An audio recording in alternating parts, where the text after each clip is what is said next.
Hello, Spin Snake here, coming at you with another figure review. Today we have got the Marvel Legends Kree Sentry Build-A-Figure. I thought I'd take a leaf out of Shortmush's book and do some BAF art, because I'm not gonna lie, I do quite like that about his reviews. That is pretty cool. And it's been fun trying to think of an interesting way to do these. Is it just me though? Does it look like it's just a guy slunched back with a chair and these are like his arms and he's just kind of resting with his hands behind his head? You kind of can't see that. We have reviewed this wave in its entirety. Entirety, is that a word? I think that's a word. We have reviewed this entire wave. And now we're finally there. We are finally to the BAF. And honestly, I'm not really looking forward to this because I'm not a big fan of the Sentry. I think it looks cool. Yeah, but it's not like I was like, oh yeah, I must get this wave. I only really wanted this wave for the Captain Marvel figures because, as I said in pretty much every video, I'm a big fan of that character. Okay, here is the full wave with each of their BAF parts. Now, as mentioned previously, the Captain Marvel in full costume does not come with any BAF parts, so you do not need her if you just want the Build-A-Figure. I'm going to quickly, just off the top of my head, I'm going to rate these guys from best to worst in my personal opinion. We'll start with the best. So, the best one for me has to be Captain Marvel in full costume. Love that figure, I think she's a really great representation. Probably second one then would be Ron Yog. Really do like this design, and I love the colours in this guy's costume. Then Grey Gargle. I know I wasn't like, I'm not a massive fan, there's nothing really to Grey Gargle, but it's a simple design and I like it. Then, as much as I hate how much they've reused Loki parts, I'm going to give it to Talos because I do like the overall coat and the overall look of him. Then, this is kind of the one more kind of 50-50. I'm going to go for Genisfield just because I do like the colour of the greens and I do like the paint apps on him. And as I said in my review for the Nick Fury, they redid the body mould for the suit body, and I just didn't think it was needed.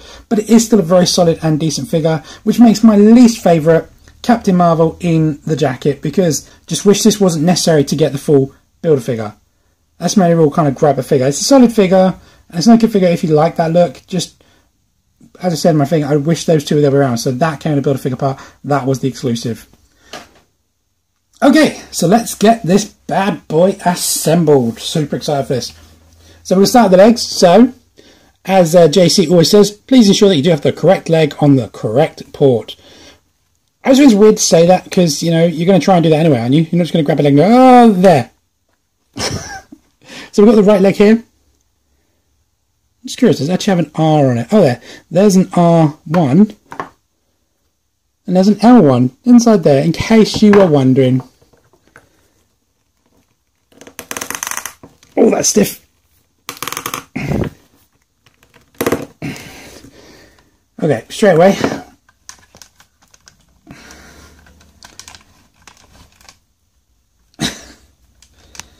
First problem, too tall. Even that's too tall. Okay, there we go. Now we'll do the next leg. Ow. That actually went on a lot easier. Okay, we're going to go the right arm. Oh my god. Okay, we're going to bend that down and see if I can... Oh, that was super tight, that. And then the left arm. Bit dubious, these pegs feel very small for a Build-A-Figure.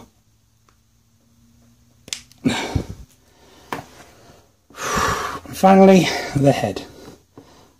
There we have our Kree Sentry Build-A-Figure. Honestly, now it's actually built and it's assembled, I really like it. I really like it a lot more than I thought that I did before. That's very bizarre to me because even after I saw each part and I had a close look at each part to make sure it was okay, I was like, meh. But now it's here, it's done, it's assembled, it's gorgeous.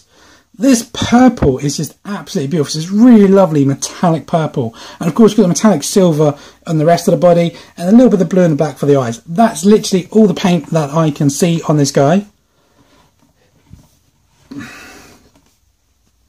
But it does have some really great sculpt onto it. So let's have a quick close-up look at that sculpt and then we'll go over the rest of the figure.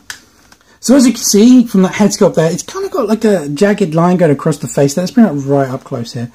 Don't know if you can see that with the light reflecting. Nice, like, interesting jagged line. Don't know if it's supposed to be like a mouth box or something. And then, of course, the silver chin sticking out. And the nice little kind of dome ears. Awesome bowl haircut. Not much on the back, just a little bit of detail and some nice line work around the neck. Going down to that torso though, there is some truly great sculpt here with all these lines and textures and these like kind of layered effect. I was going to say ripple effect for some reason. This nice like layered effect here, which kind of continues on the shoulders. I think they're supposed to say that that's like a continuation piece. So they couldn't really do that in figure wise unless they made some kind of joint in it that kind of came out, and it's complicated. So I understand why I've done that. Just the pegs that go in there worry me because they're very, very small for such a large figure. But we shall see how well they hold up. Have a look at the hip cover. There's some really nice sculpted detail on there. And of course, all the thighs actually go into the hips, so therefore that's not going to affect the detail when you move it. And then the gauntlets have some really, really nice sculpt on them as well. Not to mention the back figure has some great sculpt as well, which is also continued into the actual kind of crunch.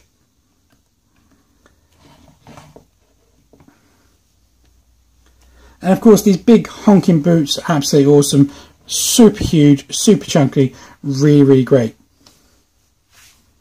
Have a quick look at the back of them. See some lines go around there, some nice like circuit details in there. Okay, so let's have a quick look at the articulation. So the head, as you saw, it was on a ball, so that can go up and down just a little bit on itself, but then using the disc,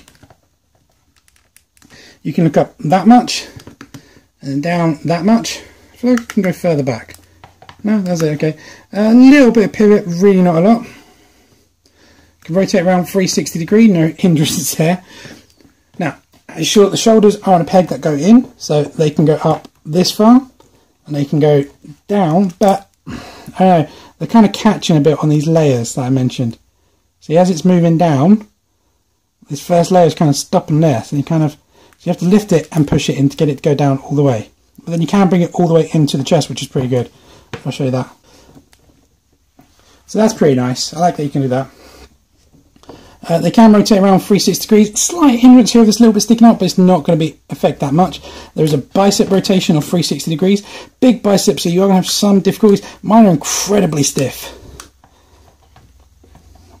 Single bend in the elbow. You can only bend that much, which is a little bit disappointing, but it's just simply because of this. You could technically do a little trim out of that if you wanted, which would increase that, but you are going to then kill the aesthetic look of this. Hands on a rotation, 360 degrees there, but the cover of the gauntlet is going to hinder that slightly, so you're going to struggle to go all the way around with a thumb. There's also a hinge, so you can go down that much, and again up, not really at all. Now, my right one seems to be quite loose in there. The left one is an open hand, whereas the right one's a fist. The left one, though, seems to be quite solid.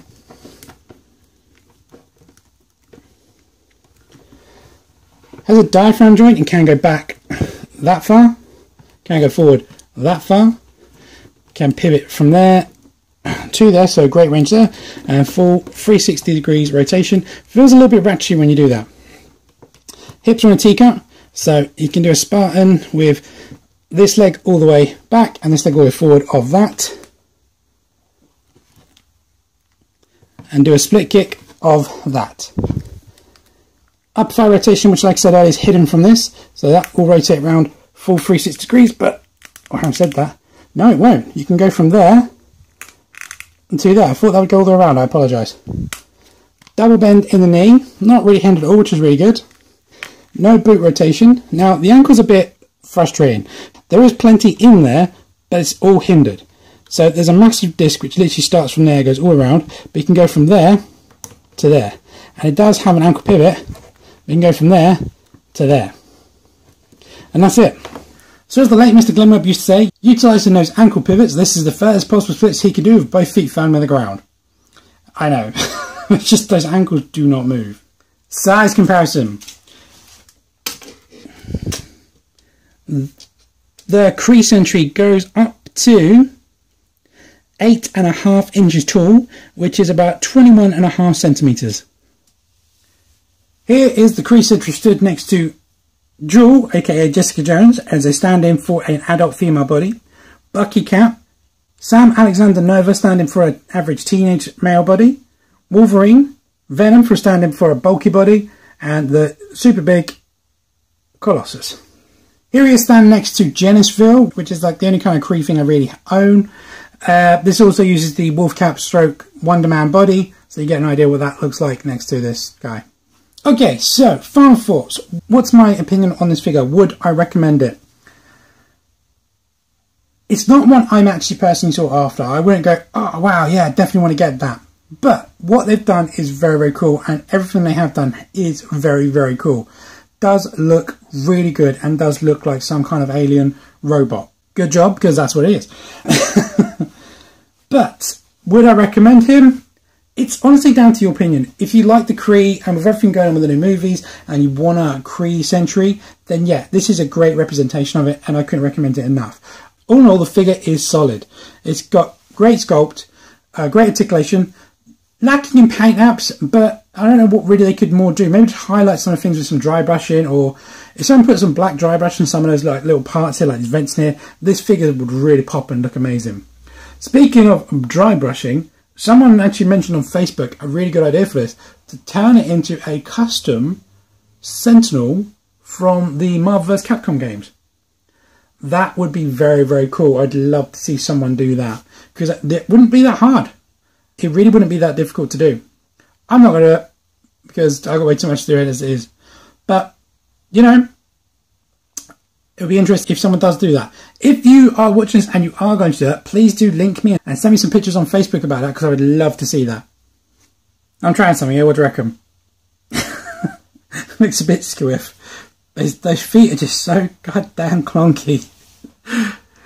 Anyway guys, that is my review. I'm not sure what I'm going to be doing next. Definitely want us to keep doing some videos, and thank you so much for all your support. I really appreciate all the support you guys have given me about my current situation, and you know, the welcoming to have me come back and do some more reviews. I've missed it, and I appreciate that you guys have missed me, and I can only apologise for the huge delay, but I'm going to work at it. We're going to do it. We're going to do it together and get more content out there.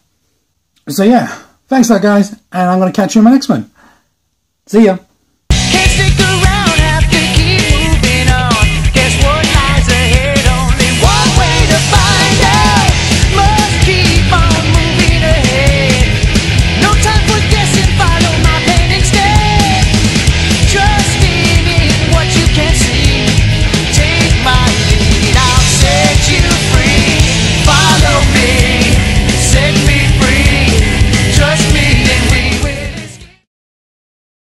Today we have got the Marvel Legends Kree Sentry Build-A-Figure. I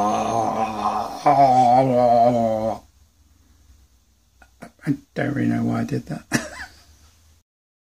Love that finger. Love that finger.